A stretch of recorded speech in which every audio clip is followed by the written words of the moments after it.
Assalamualaikum warahmatullahi wabarakatuh. Shalom, Om Swastiastu, Namo Buddhaya, dan salam kebajikan. Pada kesempatan kali ini, saya akan sedikit membahas terkait materi kelompok yang telah kami presentasikan sebelumnya. Sebelumnya, perkenalkan, nama saya Akmal Rifadi Latif dengan NIM 22071101079. Baik, langsung saja masuk kepada materi yang akan dibahas, yaitu terkait perbandingan hak atas tanah menurut hukum adat dan hukum nasional. Yang pertama yaitu tentang konsep dasar hak milik dalam hukum adat. Di antaranya ada hak milik bersifat kolektif, hak milik yang terkait dengan tanah dan sumber daya alam, hak milik yang berhubungan dengan kewajiban sosial, dan hak milik sebagai warisan budaya.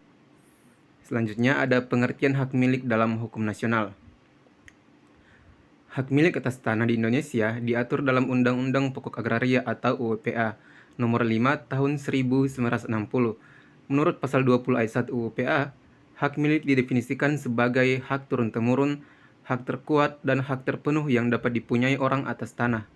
Dengan mengingat ketentuan dalam pasal 6, artinya hak milik adalah hak atas tanah yang memberikan pemegang hak kekuasaan penuh atas tanah tersebut selama tidak bertentangan dengan kepentingan umum.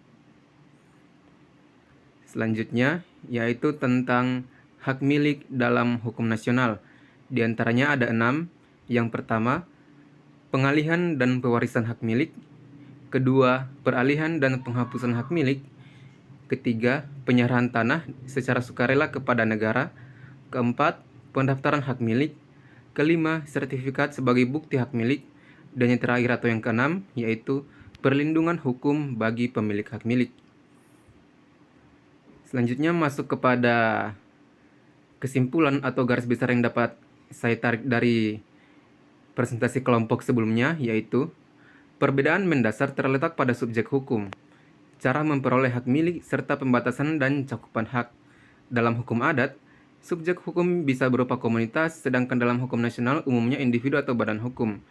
Cara memperoleh hak milik pun berbeda, di mana hukum adat lebih menekankan pada warisan dan pemberian, sementara hukum nasional lebih pada pembelian dan hibah. Pemahaman yang komprehensif tentang hak milik memerlukan pemahaman terhadap konteks historis, sosial, dan budaya.